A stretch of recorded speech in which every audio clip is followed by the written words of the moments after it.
जोंनि फरायसालिनि बोसोरारि गेलेनाया एबा एनुवेल स्पर्ट्सआ थांनाय 18/12/2023 मायथाइनिफ्राय जागायजेनबाय थादों। दा फैयै फैयै दिनै जोबथि सान। गोबां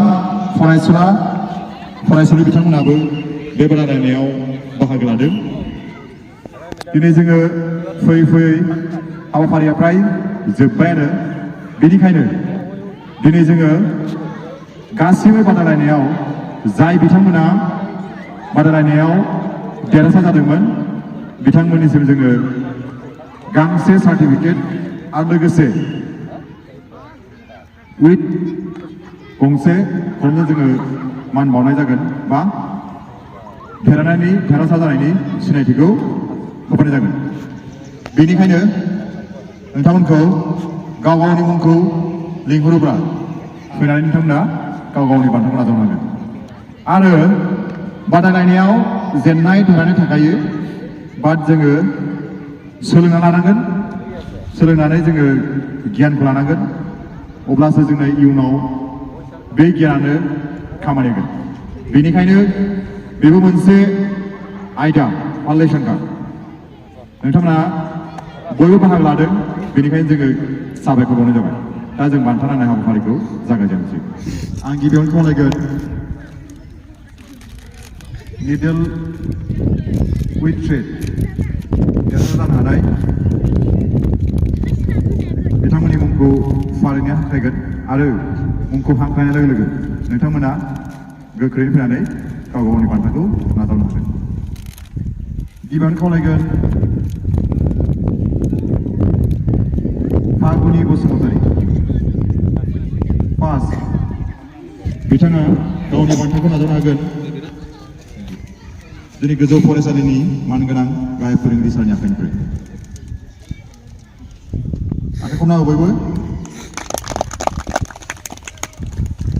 नैथियाव दङ संगिना बर'। एबसेन्ट ना? रमाना इस्लारि। बिथाङा गावनि बान्थाखौ नाजावनो हागोन गाहाय फोरोंगिरि सारनि आखाइनिफ्राय। बयबो आखाइखौ नांगौ। आइजाम। सेथियाव दङ निजरा मोसाहारि। बिथांखौबो गावनि बान्थाखौ लांफैनो थाखाय गुरै खावलायनाय जाबाय। बिथाङा गावनि बान्थाखौ नाजावगोन गाहाय फोरोंगिरि सारनि आखाइनिफ्राय।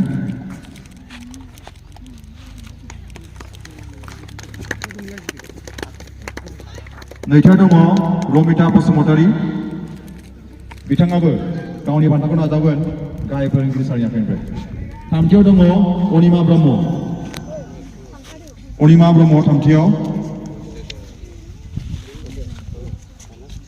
बिथाङाबो गावनि बान्थाखौ गाहाय फोरोंगिरि सारनि आखाइनिफ्राय नाजावनाय जागोन। दा जागोन मिउजिकेल चेयार।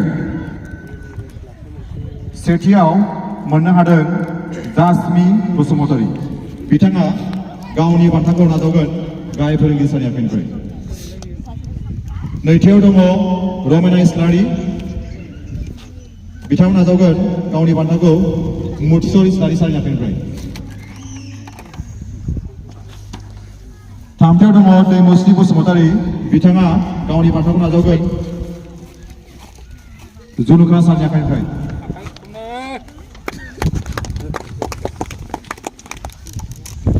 डिस्कास थ्र' बादायलायनायनि बान्था मोनगिरिनि मुङा जाबाय थामथियाव दङ सनासि बसुमतारी। बिथाङा गावनि बान्थाखौ नाजावगोन बिकादर सारनि आखाइनिफ्राय।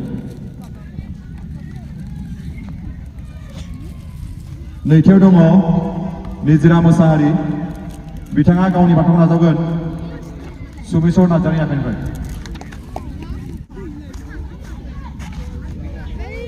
सेथि बान्थाखौ मोननो हादों दैमुस्रि बसुमतारी।